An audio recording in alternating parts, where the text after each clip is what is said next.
আজকের এই এপিসোডে কথা বলার আগে আমি চাইব আমার সকল দর্শকদের জন্য একটি ছোট্ট কথা বলার।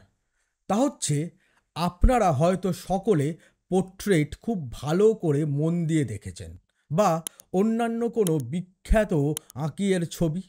সেই সকল ছবির মধ্যে একটা কমন বিষয় আছে। সেই বিষয় হচ্ছে ছবিগুলির মধ্যে আলো এবং ছায়া খেলা করে, আর তাই জন্যেই যে কোনো ছবি জীবন্ত হয়ে ওঠে।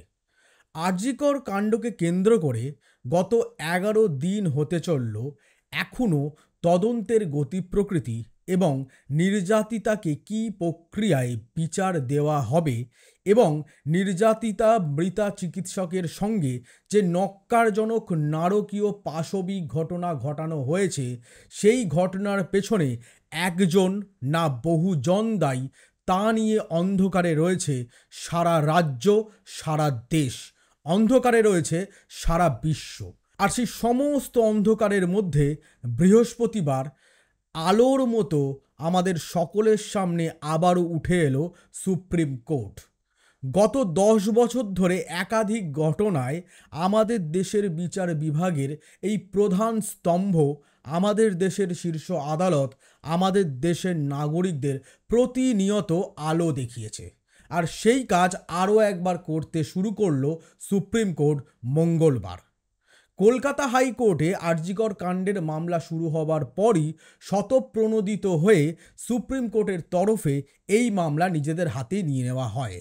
আর নিয়ে নেওয়ার পরেই যখন মঙ্গলবার শীর্ষ আদালতের প্রধান বিচারপতি DY চন্দ্রচূড়ের নেতৃত্বে 3 সদস্যের ডিভিশন বেঞ্চ, যে ডিভিশন বেঞ্চে রয়েছেন বিচারপতি পারদিওয়ালা এবং বিচারপতি মনোজ মিশ্র, এই 3 বিচারপতির বেঞ্চ একসঙ্গে এই আরজিকর কাণ্ডকে কেন্দ্র করে যে গাঢ় অন্ধকার সারা রাজ্য জুড়ে এবং আমাদের রাজ্যের প্রতিটি মানুষের মধ্যেই প্রায় বর্তমানে ছেয়ে গেছে, সেই অন্ধকার দূর করতে প্রথম দিনই একাধিক বলিষ্ঠ পদক্ষেপ গ্রহণ করেছে। সেই পদক্ষেপ নিয়েই হবে আজ আশীর্বাদ দ্য ট্রুথের আলোচনা। শুরুতেই বললাম, একটি ছবি জীবন্ত হয়ে ওঠে আলো এবং ছায়ার মধ্যে দিয়ে। আরজিকর কাণ্ড এমন একটি অন্ধকারতম ঘটনা, যে ঘটনা শুধু ছায়ার পর ছায়ায় ঢাকা, যে ঘটনায় আলো প্রায় দেখাই যাচ্ছে না।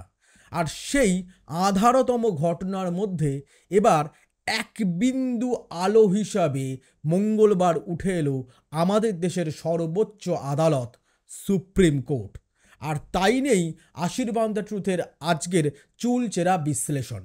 কিন্তু বিশ্লেষণে যাওয়ার আগে প্রথমেই আমার সকল দর্শকদের কাছে একটি বিষয় বলতে চাই। আজ অনলাইনে এই সমগ্র সুপ্রিম কোর্টের শুনানি পর্বটি আমরা শুনেছি, এবং যেহেতু অনলাইনে শুনেছি, তার জেরে বেশ কিছু জায়গায় আমাদের শব্দগত কারণেই এবং ভাষাগত এবং তথ্য প্রযুক্তিগত কারণেই বেশ কিছু জায়গায় এক্স্যাক্টলি সুপ্রিম কোর্টের তরফে কোন শব্দের ব্যবহার হয়েছে তা বোঝা যায়নি। কিন্তু তা সত্ত্বেও এই খবরের গুরুত্বকে সামনে রেখে এবং বিচার বিভাগের এই অভূতপূর্ব পদক্ষেপকে সামনে রেখে আশীর্বাদ দ্য ট্রুথ এই আলোচনা এগিয়ে নিয়ে যাবার আগেই প্রথমেই দেশের শীর্ষ আদালতের প্রধান বিচারপতি এবং তার নেতৃত্বাধীন 3 বিচারপতির বেঞ্চের কাছে ক্ষমা চেয়ে রাখছে যদি আলোচনায় কোনো রকমে কোনো আইনগত শব্দের ভুলভ্রান্তি ঘটে।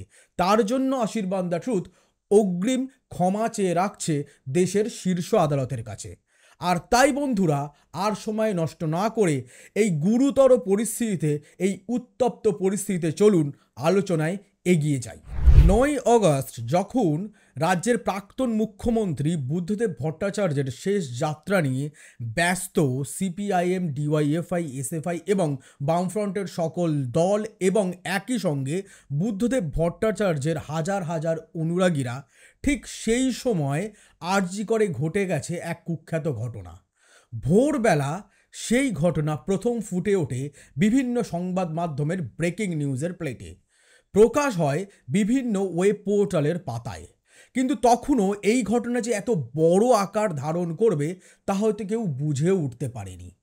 প্রাথমিকভাবে আমাদের রাজ্যের সকল প্রথম সারির ইলেকট্রনিক সংবাদ মাধ্যমে ব্রেকিং নিউজ হিসেবে উঠে এসেছিল আরজি করে মহিলা চিকিৎসকের অস্বাভাবিক মৃত্যু।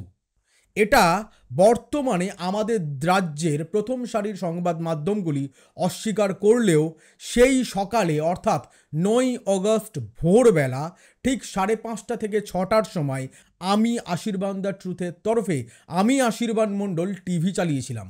কারণ প্রত্যেক দিনে কোন বিষয় নিয়ে আমরা আলোচনা করব তার প্ল্যান কিন্তু আমাদের শুরু করতে হয় ভোরবেলা থেকেই। আর সেই মতোই টিভি চালিয়ে মূলত উৎসাহ ছিল বুদ্ধদেব ভট্টাচার্যের শেষ যাত্রার ছবি এবং তার সঙ্গে কোন ব্যক্তিত্ব কি বলছেন তার সম্বন্ধে সে বিষয়ে শোনার। কিন্তু তারই মধ্যে আরজি করের এই ঘটনার ব্রেকিং নিউজ সামনে উঠে আসে। বেলা যত গড়াতে থাকে বোঝা যায় আরজি করে মহিলা চিকিৎসকের অস্বাভাবিক মৃত্যু বলে যে ব্রেকিং নিউজ চলেছিল তা অস্বাভাবিক না, তা খুন, তার সঙ্গে পাশবিক নির্যাতন। আরও বেলা যত গড়ায় ততই মানুষের সামনে উঠে আসে শুধু পাশবিক নির্যাতন করে খুন না, হয়তো ধর্ষণ করে খুন। আর এরপরেই 9 অগস্ট বিকাল থেকে সমগ্র রাজ্যের ফোকাস চলে যায় একটি বিল্ডিংয়ের দিকে, তা হচ্ছে আরজি করের এমার্জেন্সি বিল্ডিং। আর সেই বিল্ডিংকে কেন্দ্র করে সবার উৎসাহর একটি কেন্দ্রবিন্দু হয়ে যায় আরজি করের এমার্জেন্সি বিল্ডিংয়ের 4 তলার সেই সেমিনার হল, যে হল থেকেই উদ্ধার হয়েছে নির্যাতিতার নিথর দেহ। প্রাথমিকভাবে পুলিশ আনন্যাচারাল ডেথের কেস রেজিস্টার করে তদন্ত শুরু করে। বেলা যত গড়ায় তারপর উঠে আসে একের পর এক তত্ত্ব। রাত 11:45 গিয়ে নির্যাতিতার পরিবারের তরফে প্রথমবার এই ঘটনায় খুনের মামলা রুজু করা হয় এবং তারপর গিয়ে হাসপাতালের তরফে এই ঘটনায় আরেকটি এফআইআর দায়ের করা হয়। আর এই সমগ্র ঘটনাকে কেন্দ্র করে সেই 9 তারিখ রাত থেকেই মানুষের মধ্যে উঠেছে একাধিক প্রশ্ন, যে প্রশ্ন মঙ্গলবার আবারও শোনা গেল সুপ্রিম কোর্টের অন্দরে। এদিন সুপ্রিম কোর্টের তরফে এই আরজিকর মামলা কেন স্বতঃপ্রণোদিতভাবে সুপ্রিম কোর্ট নিজেদের হাতে নিল তার স্পষ্ট উত্তর দিয়েছেন খোদ আমাদের দেশের শীর্ষ আদালতের প্রধান বিচারপতি মাননীয় বিচারপতি DY চন্দ্রচূড়। তিনি স্পষ্ট জানিয়েছেন আরজি করের এই ঘটনা শুধুমাত্র একটি রাজ্য বা একটি শহরের ঘটনা নয়। এই ঘটনাকে কেন্দ্র করে সারা দেশব্যাপী চিকিৎসকদের মধ্যে ব্যাপক ক্ষোভের সঞ্চার হয়েছে এবং তা একটি জাতীয় সমস্যায় পরিণত হয়েছে, যাকে কেন্দ্র করে সুপ্রিম কোর্ট এই সমগ্র মামলা নিজেদের হাতে নেওয়াই যুক্তিযুক্ত মনে করেছে। আর এরপর থেকেই সুপ্রিম কোর্টের সামনে একের পর এক প্রশ্নকে কেন্দ্র করে রাজ্য প্রশাসনের গালে বলতে হয় কোট আনকোট সজোরে এক একটি করে চর পড়তে শুরু করে। আরজি করের এই ঘটনাকে কেন্দ্র করে 9 অগস্ট থেকে আজ 20 অগস্ট পর্যন্ত দফায় দফায় রাজ্য প্রশাসন, রাজ্যের পুলিশ এবং রাজ্যের স্বাস্থ্য প্রশাসন যে নিজেদের চরম ব্যর্থতার এবং চরম ব্যর্থতাময় ভূমিকার ছবি রাজ্যের এবং দেশের মানুষের সামনে তুলে ধরেছে তা কিন্তু সুপ্রিম কোর্টের প্রথম শুনানিতেই অনেকটাই স্পষ্ট হয়ে গেছে। প্রথমেই সুপ্রিম কোর্টের তরফে সরাসরি প্রশ্ন তোলা হয়েছে পুলিশের ভূমিকা নিয়ে। 9 অগস্ট দেহ উদ্ধারের পর পুলিশের তরফে আনন্যাচারাল ডেথের মামলা কেন রুজু করা হলো?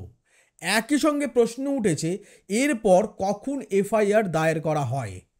প্রশ্ন ওঠে নির্যাতিতার বাবা মাকে কেন 2 ঘন্টারও বেশি সময় বসিয়ে রাখা হলো তার দেহ দেখাবার আগে। আর এই সমস্ত উত্তর কোনো রকমে ঠেকনা দেওয়ার মতো করেই এদিন রাজ্যের তরফে সুপ্রিম কোর্টে সওয়াল করা আইনজীবী কপিল সিব্বাল রেখেছেন। কপিল সিব্বালের তরফে স্পষ্টই জানানো হয়েছে যে পুলিশ মামলা রুজু করতে কোনো রকম দেরি করেনি এবং পুলিশ আইন অনুসারেই মামলা রুজু করেছে। আপনাদের হয়তো মনে আছে গত সপ্তাহতেই আমাদের কলকাতা পুলিশ কমিশনার বিনীত গোয়েল স্পষ্টই সাংবাদিক সম্মেলনে জানিয়েছেন যে পুলিশের তরফে কোন পর্যায়ে কীভাবে মামলা রুজু করা হয়েছে। পুলিশের তরফে শুরুতেই আনন্যাচারাল ডেথের কেস রেজিস্টার করা হয় এবং তার বেসিসে মামলার তদন্ত শুরু করা হয় এবং তারপর নির্যাতিত দেহ আটকে রাখার বিষয়েও বিনীত গোয়েল যে কথা বলেছিলেন এদিন সেই একই তত্ত্ব কপিল সিব্বালও কোর্টের অন্দরে বলেছেন। তিনি বলেছেন নির্যাতিতার বাবা মা যখন আরজিকর হাসপাতালে পৌঁছান সেই সময় নির্যাতিতার দেহের ময়না তদন্ত চলছিল এবং ফরেন্সিক এক্সপার্টেরা বিভিন্ন নমুনা সংগ্রহ করছিলেন, আর সেই ক্ষেত্রে দাঁড়িয়েই তাদের দেহ দেখাতে দেরি হয়। আর এরপরেই আদালতের তরফে সরাসরি প্রশ্ন করা হয়, তাহলে মামলা রুজু করতে এত দেরি হলো কেন?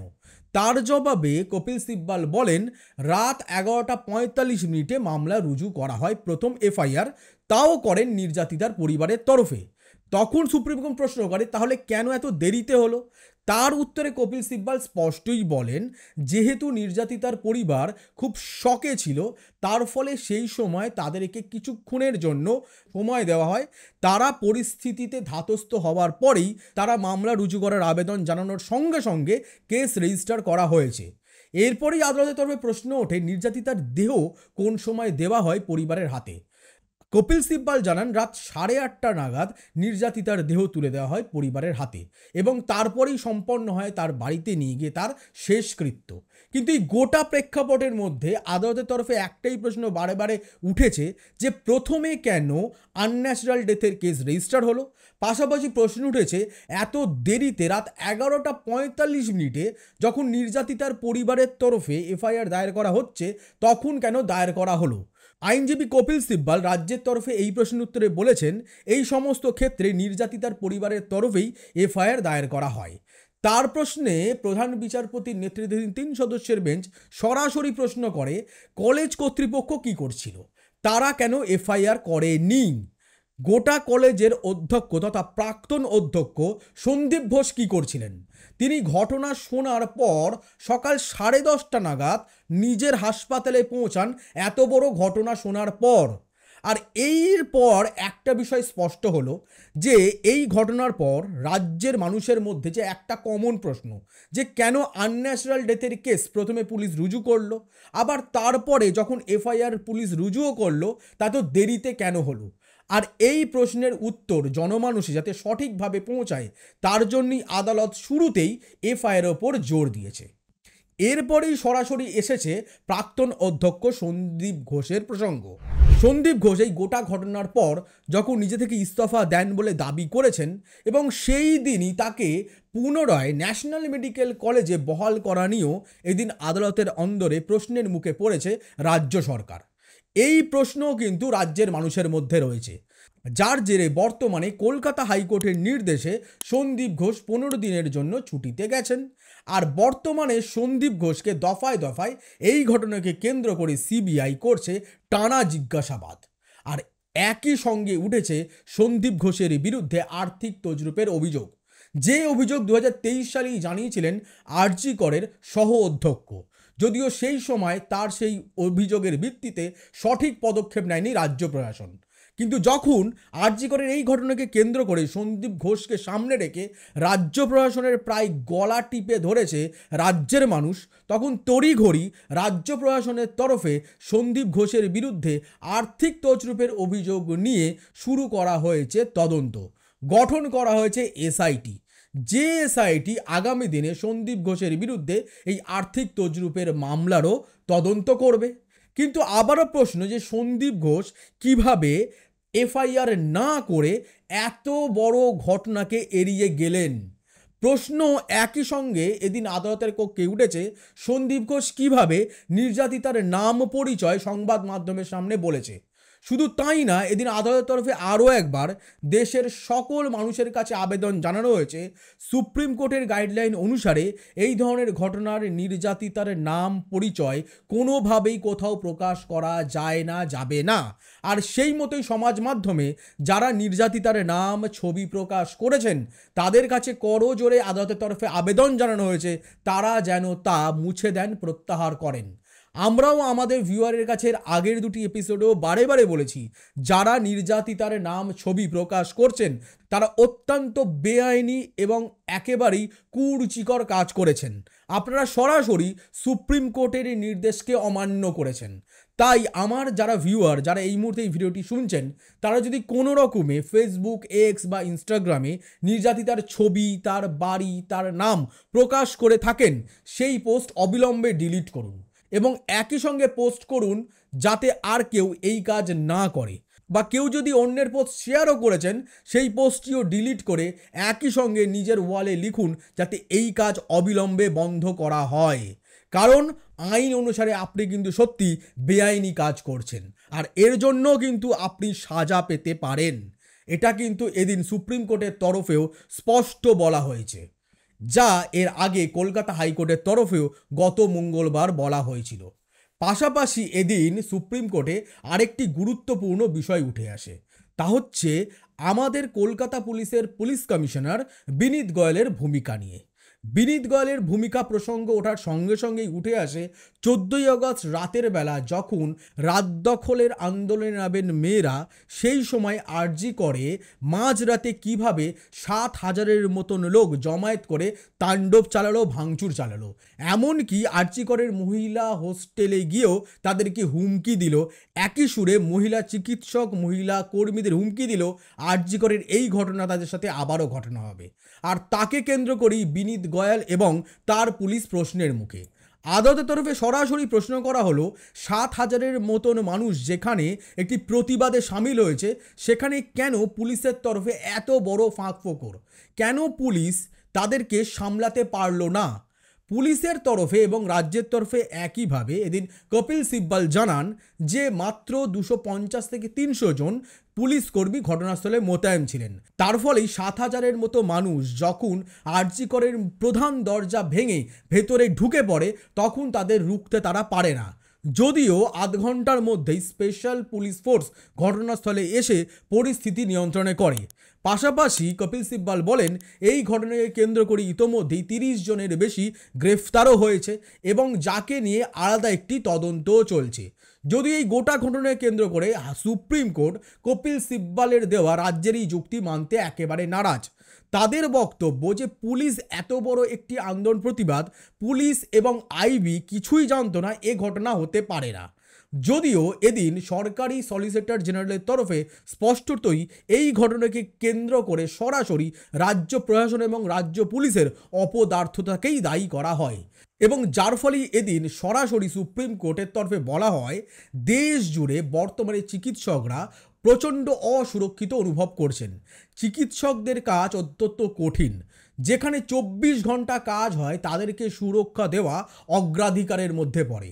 আর যার জন্যেই এদিন সুপ্রিম কোর্টের তরফে কেন্দ্রকে টাস্ক ফোর্স গঠনের নির্দেশ দেওয়া হয়েছে, যার দ্বারা আমাদের দেশের বিভিন্ন হাসপাতাল এবং চিকিৎসা ক্ষেত্রে চিকিৎসক এবং স্বাস্থ্যকর্মীদের সুরক্ষা প্রদানের জন্য যাতে আগামী দিনে কেন্দ্রীয় সরকার বলিষ্ঠ পদক্ষেপ করে একটি সঠিক নির্দেশিকা জারি করতে পারে। যে টাস্কফোর্সের কাজ হবে দেশের সকল চিকিৎসক এবং স্বাস্থ্যকর্মীদের 100% সুরক্ষা দেওয়ার প্রতিবদ্ধকতা। পাশাপাশি সুপ্রিম কোর্টের তরফে দিন মৌখিকভাবে আরজি কর হাসপাতালের সুরক্ষাকে সামনে রেখে সিআইএসএফ অর্থাৎ কেন্দ্রীয় বাহিনী মোতায়েন করার নির্দেশ দেওয়া হয়। যদিও বিকেল গড়িয়ে সন্ধ্যের সময় সুপ্রিম কোর্টের এই নির্দেশিকা প্রকাশ হবার পর দেখা যায় সিআইএসএফ মোতায়েনের বিষয়ে কোনো রকম লিখিত নির্দেশিকা নেই। এই সিআইএসএফ মোতায়েনকে কেন্দ্র করে মূলত তৃণমূল কংগ্রেসের অন্দরে 3টি মত উঠে আসে। প্রথমত, রাজ্যের আইন শৃঙ্খলার দায়িত্ব রাজ্যের হাতে থাকে, সেখানে কেন্দ্রীয় বাহিনী মোতায়েন সত্যি রাজ্যের প্রশাসনিক দিক থেকে সবচেয়ে বড় প্রশ্নের মুখে ফেলা। দ্বিতীয়ত, সবচেয়ে বড় প্রশ্ন উঠে আসছে সিআইএসএফ অর্থাৎ কেন্দ্রীয় বাহিনী মোতায়েন করার অর্থই হচ্ছে রাজ্যের পুলিশ বাহিনী এবং বিশেষ করে কলকাতা পুলিশের প্রতি অনাস্থা প্রকাশ করা এবং অনাস্থা স্পষ্ট হয়ে ওঠা। আর তৃতীয় সবচেয়ে বড় আশঙ্কা প্রকাশ করা হচ্ছে যদি আরজি করের এই ঘটনার পর আরজি কর হাসপাতাল এবং হোস্টেলগুলিতে সিআইএসএফ অর্থাৎ কেন্দ্রীয় বাহিনী মোতায়েন করা হয়, তাহলে আগামী দিনে আমাদের রাজ্যের বিভিন্ন জেলার বিভিন্ন হাসপাতালে মাঝে মধ্যেই ছোট বড় এই ধরনের ঘটনা ঘটে, অর্থাৎ হাসপাতালে পেশেন্ট পার্টির তরফে চিকিৎসক এবং স্বাস্থ্যকর্মীদের ওপর হামলা হয় ভাঙচুর। আর সেই সব ক্ষেত্রেও একইভাবে কেন্দ্রীয় বাহিনী মোতায়েনের দাবি আগামী দিনে ভুরি ভুরি উঠতে পারে। যদিও সুপ্রিম কোর্টের তরফে এদিনের শুনানির সমগ্র অংশ ছাপা অক্ষরে যখন প্রকাশ করা হয় তখন তাতে সিআইএসএফ এর কথা লিখিতভাবে লেখা নেই। আর যাকে কেন্দ্র করেই কুণাল ঘোষ সরাসরি এক্সে এসে বিদ্রোহী মনোভাব হেঁকেছেন। তিনি সরাসরি বলেছেন সুপ্রিম কোর্টের তরফে কেন্দ্রীয় বাহিনী মোতায়েনের বিষয়টি মৌখিকভাবে বলা হলেও লিখিতভাবে বলা হয়নি। তাহলে এবার প্রশ্ন উঠছে, তাহলে কেন্দ্র কি সত্যি আরজি করে কেন্দ্রীয় বাহিনী মোতায়েন করবে? এখানে দাঁড়িয়ে দুটি প্রশ্নের উত্তর মূলত দিতে হবে। এক, কেন্দ্রের তরফে যদি আরজি কর এবং আরজি করের হোস্টেলগুলিতে কেন্দ্রীয় বাহিনী সুপ্রিম কোর্টের মৌখিক নির্দেশের পরেও মোতায়েন না করা হয় তাহলে 23 তারিখ পরবর্তী শুনানিতে কেন্দ্রীয় সরকার যথেষ্ট চাপের মুখে পড়তে চলেছে। কারণ শীর্ষ আদালতের তরফে এর আগেও আমরা দেখেছি, বিশেষ করে ইলেকটোরাল বন্ডের কেসের সময় শীর্ষ আদালত মৌখিকভাবে যা নির্দেশ দেয় তা লিখিতভাবে না থাকলেও তা কিন্তু পালন করতে বাধ্য যে সংস্থাকে বা যে সংগঠনকে সেই নির্দেশ দেওয়া হলো তাদের ক্ষেত্রে। অর্থাৎ শীর্ষ আদালতের তরফে যখন কেন্দ্রীয় বাহিনী মোতায়েন করতে বলা হয়েছে আরজি কর এবং আরজি করের হোস্টেলগুলোতে, তাহলে অবশ্যই কেন্দ্রীয় সরকারকে আরজি করে অবিলম্বে কেন্দ্রীয় বাহিনী মোতায়েন করতে হবে। তা লিখিতভাবে দিল কি দিল না তা বড় কথা নয়, শীর্ষ আদালতের শুনানি পর্বের সময় প্রধান বিচারপতি নিজে তা মুখে বলেছেন এবং তা রয়েছে অন রেকর্ড। অর্থাৎ লিখিতের চেয়েও বড় অন রেকর্ড যেহেতু নির্দেশ রয়েছে, সেক্ষেত্রে আরজি করে কেন্দ্রীয় বাহিনী মোতায়েন করতে বাধ্য কেন্দ্রীয় সরকার। কিন্তু এই সমগ্র প্রেক্ষাপটের মধ্যে আরও বেশ কতগুলি বিষয় উঠে এসছে সুপ্রিম কোর্টের পর্যবেক্ষণে। তা হচ্ছে দেশ জুড়ে চিকিৎসকদের সুরক্ষা মজবুত করতে হবে। প্রায়শই দিন শোনা যায় হাসপাতালে রোগী পরিবারের দ্বারা ভাঙচুরের ঘটনা, চিকিৎসক স্বাস্থ্যকর্মীদের মারধরের ঘটনা, আর এই ধরনের ঘটনা মুড়ি মুড়কির মতন দেশ জুড়ে ভাইরাসের মতন ছড়িয়ে গেছে। প্রায় দিনই শোনা যায় এই ধরনের ঘটনা। কলকাতা, বিহার, ওড়িশা, ব্যাঙ্গালোর, উত্তরপ্রদেশ, মধ্যপ্রদেশ, রাজস্থান, সারা দেশের যে রাজ্যেই যাবেন এই ঘটনা অত্যন্ত সাধারণ। যেখানেই একটু কিছু গণ্ডগোল হয়েছে সেখানেই চিকিৎসার গাফিলতির অভিযোগ তুলে চিকিৎসকদের ওপর সওয়ার হন এই ধরনের পেশেন্ট পার্টির পরিবারেরা। একই সঙ্গে চালানো হয় হাসপাতালে মারধর। করোনার সময়ও আমরা দেখেছি দফায় দফায় এই ধরনের ঘটনা ঘটতে। আর যাকে কেন্দ্র করে এদিন শীর্ষ আদালতের তরফে সরাসরি শুধু রাজ্য সরকারকে নয়, প্রশ্নের মুখে ফেলা হয়েছে নরেন্দ্র মোদীর কেন্দ্র সরকারকেও। কেন্দ্রীয় সরকারের তরফে দফায় দফায় একাধিক আইন নিয়ে আসা হয়েছে। গোটা ইন্ডিয়ান পিনাল কোডকে সরিয়ে নতুন ন্যায় সংহিতাও নিয়ে আসা হয়েছে। কিন্তু তাতেও ডাক্তারদের সুরক্ষার ইস্যুটা একেবারেই আড়াল করে রাখা হয়েছে। অর্থাৎ চিকিৎসা ক্ষেত্রে ডাক্তার এবং স্বাস্থ্যকর্মীদের চিকিৎসা বিষয় কেন্দ্র থেকে রাজ্য সকলেই উদাসীন। আর যা এবার একেবারেই বরদাস্ত করতে রাজি নয় শীর্ষ আদালত। যার জেরেই এদিন কেন্দ্র সরকারকে স্পষ্টতই একটি টাস্ক ফোর্স গঠন করে এই ধরনের ঘটনা রোখার জন্য কঠোর এবং সঠিক পদক্ষেপ নেওয়ারও নির্দেশ দিয়েছে এদিন শীর্ষ আদালতের প্রধান বিচারপতির নেতৃত্বাধীন 3 সদস্যের এই বেঞ্চ। পাশাপাশি শীর্ষ আদালতের তরফে এদিন আরজি কর এবং আমাদের রাজ্যের বিভিন্ন হাসপাতালের এই ঘটনাকে কেন্দ্র করে প্রতিবাদী চিকিৎসক এবং পড়ুয়া চিকিৎসকদের কাছে তাদের ধর্মঘট প্রত্যাহার করার আবেদন জানানো হয়েছে আরও একবার। কলকাতা হাইকোর্টের তরফে মঙ্গলবার এই আবেদন জানানো হয়েছিল। তার আগে আমাদের রাজ্যের মুখ্যমন্ত্রী মমতা বন্দ্যোপাধ্যায় এই আবেদন জানিয়েছিলেন। কিন্তু ডাক্তারি, পড়ুয়া এবং চিকিৎসকরা আন্দোলন চালিয়ে যেতে অনড়। শীর্ষ আদালতের এই আবেদনের পরে এদিন আরজি করের প্রতিবাদী, পড়ুয়া এবং চিকিৎসক ডাক্তারেরা একসঙ্গে একটি সাধারণ বৈঠক করেন। যে বৈঠকের নির্যাস এই উঠে এসছে যে সিবিআই এর তরফে আগামী 22 তারিখ এই গোটা ঘটনার তদন্ত কোন প্রক্রিয়ায় এগোচ্ছে তার স্ট্যাটাস রিপোর্ট জমা চেয়েছে শীর্ষ আদালত এবং 23 তারিখ হবে এই গোটা মামলার দ্বিতীয় শুনানি। এই স্ট্যাটাস রিপোর্ট সুপ্রিম কোর্টে সিবিআই কি জমা দেয়, অর্থাৎ তদন্তের গতি প্রকৃতি কোন দিকে, সেই স্ট্যাটাস রিপোর্ট তারা 23 তারিখ সুপ্রিম কোর্টের পরবর্তী শুনানির মাধ্যমে জানার পরই তারা আন্দোলন প্রত্যাহারের বিষয় পরবর্তী সাধারণ বৈঠক করে সিদ্ধান্ত নেবেন এবং যার জেরেই এই মুহূর্তে তারা আন্দোলন, বিক্ষোভ এবং বিশেষ করে কর্মবিরতি প্রত্যাহার করছেন না। অর্থাৎ এর জেরে আগামী আরও 2 দিন আমাদের রাজ্য এবং সারা দেশ জুড়েই সরকারি হাসপাতাল এবং স্বাস্থ্য কেন্দ্রগুলিতে পড়ুয়া চিকিৎসক এবং জুনিয়র ডাক্তারদের এই আন্দোলনের জেরে চিকিৎসা ব্যবস্থা আরও দুদিনের জন্য একটু ব্যাহত হতে চলেছে। যদিও দেশ এবং বিশেষ করে আমাদের রাজ্যের সিনিয়র চিকিৎসকেরা সরকারি হাসপাতাল এবং স্বাস্থ্যকেন্দ্রের ইমার্জেন্সি বিভাগ সহ বিভিন্ন বিভাগে তাদের চিকিৎসা পরিষেবা দিয়ে সেই পরিষেবা বজায় রেখেছেন, যদিও তারা এর জেরে অত্যন্ত কঠিন পরিস্থিতির মধ্যে দিয়ে কাজ করছেন। অর্থাৎ একটা বিষয় স্পষ্ট, যেমন রাজ্য সরকারকে 22 তারিখের মধ্যে কেন এফআইআর দায়ের করতে দেরি হলো এর উত্তর দিতে হবে। পাশাপাশি উত্তর দিতে হবে সন্দীপ ঘোষকে কেন প্রাইজ পোস্টিং দেওয়া হলো। পাশাপাশি উত্তর দিতে হবে যে রাজ্য সরকার এই গোটা ঘটনার জেরে 14ই অগাস্ট যখন আরজি করে ভাঙচুর হলো তখন রাজ্য পুলিশ বিশেষ করে কলকাতা পুলিশের ভূমিকা কী ছিল তার উত্তরও দিতে হবে। একই সঙ্গে সিবিআইকে জমা দিতে হবে 22 তারিখের মধ্যে এই গোটা ঘটনার প্রক্রিয়া তদন্তের স্ট্যাটাস রিপোর্ট। অর্থাৎ এর মধ্যে দিয়ে একটা বিষয় স্পষ্ট, এই আরজিকর কাণ্ডকে কেন্দ্র করে দেশ জুড়ে মানুষের আস্থা ব্যাপকভাবে ধাক্কা পেয়েছে। আর সেই মানুষের আস্থাকে যদি আমরা একটি আলো হিসাবে দেখি, সেই আলোকে যদি জ্বালিয়ে রাখতে হয়, সেই আলো জ্বালিয়ে রাখার কাজে এবার সরাসরি আসরে নেমেছে সুপ্রিম কোর্ট। কারণ সুপ্রিম কোর্টই পারে একমাত্র মানুষের ভেতর এই নৈতিক আস্থাকে জ্বালিয়ে রাখতে, যা আমাদের দেশের শীর্ষ আদালত দফায় দফায় করে চলেছে। আমাদের দেশের এই একটি অর্গানাইজেশন তাদের দায়িত্ববোধ, তাদের কর্তব্য থেকে কখনো অবিচল হয়নি স্বাধীনতার পর থেকে। আমি শুরুতেই বললাম না, একটি ছবি তখনই জীবন্ত হয়ে ওঠে যখন সেই ছবিতে আলো এবং ছায়া দুটি ব্যালেন্স থাকে। অর্থাৎ একদিকে যখন এই গোটা ঘটনাকে কেন্দ্র করে রাজ্য তথা সারা দেশ প্রগাঢ় ছায়ায় ঢেকে গেছে, অন্ধকারে ঢাকতে বসেছে, সারা রাজ্য জুড়ে বিভিন্ন ক্ষেত্রের মানুষ দফায় দফায় প্রত্যেক দিন প্রায় প্রতিবাদে সরব হয়ে রাস্তায় নামছে, মোমবাতি নিয়ে হাঁটছে, সকলের কণ্ঠে একটাই কথা, উই ওয়ান্ট জাস্টিস, আরজি করের বিচার চাই। সেখান থেকে দাঁড়িয়ে সুপ্রিম কোর্টে অবশেষে মঙ্গলবার মানুষ ওই ছোট্ট আলোর বিন্দু দেখল। বর্তমানে এই ঘটনাকে কেন্দ্র করে আমরা অন্ধকার উত্তাল সমুদ্রে একটি ছোট্ট নৌকায় বসে আছি। দূরে একটি ছোট্ট আলো দেখতে পাচ্ছি, সেই আলোটি হচ্ছে ভূখণ্ড।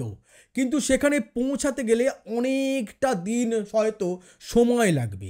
কিন্তু এটা ঠিক, আলোটা জ্বলছে, তার মানে ভূখণ্ড আছে, তার মানে জাস্টিস আছে, আমরা জাস্টিস পাবো।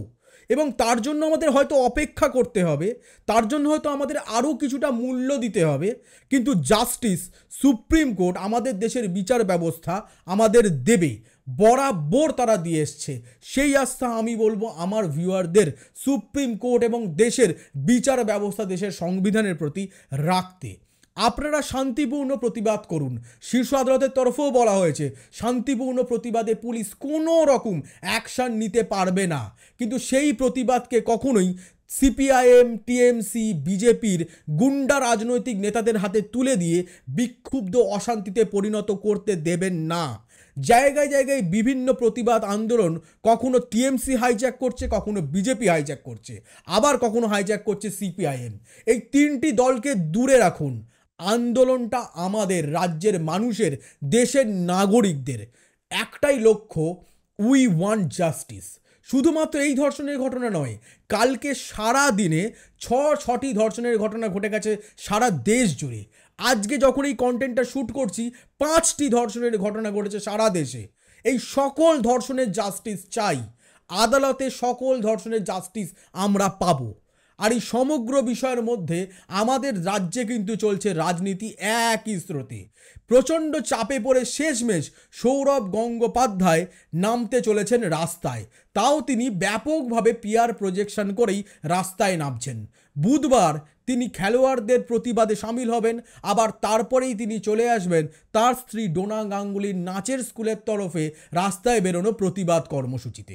অর্থাৎ সৌরভ গাঙ্গুলি প্রথম দফায় নিজের ভুল মন্তব্যের জন্য যখন নিজের থুতু নিজে গিলেছেন, তারপর আর তিনি নতুন করে ভুলভাবে থুতু ফেলতে চাইছেন না। আর তাই জন্যই তিনি সমঝে এবার নিজে অর্থাৎ শিল্পপতি সৌরভ গাঙ্গুলি যবে থেকে হয়ে গেছেন, আগামী দিনে তাকে যেহেতু এই রাজ্যেই নিজের শিল্পক্ষেত্র গড়ে তুলতে হবে, তাই জন্য আরজি কর কাণ্ডে প্রাথমিকভাবে তার যে বিশাল বড় ফ্যান ফলোয়াররা চটে গেছিলেন, সেই ফ্যান ফলোয়ারদের ম্যানেজ করে ব্যাপক পিআর করে মঙ্গলবারের পর বুধবার রাস্তায় অবশেষে নামছেন আমাদের প্রিয় মহারাজ সৌরভ গঙ্গোপাধ্যায়। তারই মধ্যে দিল্লি থেকে শ্লীলতাহানির অভিযোগে অভিযুক্ত আমাদের রাজ্যের রাজ্যপাল সিভি আনন্দ বোস, রাজ্যের প্রশাসন, পুলিশ ব্যবস্থা সব ভেঙে গেছে, মানুষের বিশ্বাসই নেই আমাদের রাজ্যের প্রশাসনের প্রতি, এমন বক্তব্য দিয়ে তোপ দাগা হয়েছে। যদিও এখানে সরাসরি রাজ্যের মানুষের নির্যাতিতার জন্য উই ওয়ান্ট জাস্টিসের পাশাপাশি রাজভবনের ভেতর কর্মক্ষেত্রেও ওই শ্লীলতাহানির শিকার নির্যাতিতার জন্যও জাস্টিস চাওয়া উচিত। সরাসরি সুপ্রিম কোর্টের কানে যেন সেই আওয়াজ পৌঁছায়, এতটা জোরে জাস্টিস চাওয়া উচিত। আমাদের রাজ্যের রাজ্যপাল সিভি আনন্দ বোস সাংবিধানিক রক্ষা কবচের জেরে বর্তমানে তিনি এই শ্লীলতাহানির অভিযোগ ওঠার পরেও কোনো রকম জেরার সম্মুখীন হননি। কিন্তু একটা বিষয় মানতে হবে, আপনি যদি আরজি করের কাণ্ড নিয়ে রাস্তায় বেরোন, তাহলে এই একইভাবে রাজভবনের কর্মক্ষেত্রে শ্লীলতাহানির শিকার ওই নির্যাতিতার জন্য রাস্তায় বেরোন। দেশের প্রত্যেকটা নির্যাতিতার জন্য আমাদের সরব হতে হবে। আর একই সঙ্গে একটা কথা মাথায় রাখতে হবে, নির্যাতিতাদের হয়ে সরব হয়ে আপনারা অনেকেই আমাদের রাজ্যের অনেক মহিলাদের নিয়ে কটূক্তি করছেন। কেউ আন্দোলন প্রতিবাদে আপনাদের সাথে পায়ে পা মেলালো কিনা তার মানে এমনটা নয় যে সে এই ঘটনার জন্য প্রতিবাদ করছেন না, বা কেউ যদি রেকর্ড প্লেয়ারে শাঁখ বাজিয়ে তা নিয়ে অভিনয় করেন তার জন্য তাকে কটূক্তি করা ঠিক নয়। যদিও কাদের আর বলছি, আমরা বাঙালি জন্ম থেকে একটা বিষয় দেখেছি, তা হচ্ছে আমরা জ্ঞানত আমাদের রাজ্যের এক মহিলা নেত্রীকে বাড়ি, পাড়া, গোটা এলাকা, গোটা রাজ্যের সকল মানুষ, রাজনৈতিক নেতাদের শুধু কটু মন্তব্য করতেই দেখেছি। সেই নেত্রী বর্তমানে গত 13 বছর হলো আমাদের রাজ্যের মুখ্যমন্ত্রী। তিনি হলেন মমতা বন্দ্যোপাধ্যায়। একবার নিজেকে, যারা প্রতিবাদ করছেন, একবার নিজেকে প্রশ্ন করবেন আয়নার সামনে দাঁড়িয়ে, আপনি কতবার মমতা বন্দ্যোপাধ্যায়ের নামে কটূক্তি করেছেন, কত কটু কমেন্ট, কটু মিম মমতা বন্দ্যোপাধ্যায়ের নামে শেয়ার করেছেন।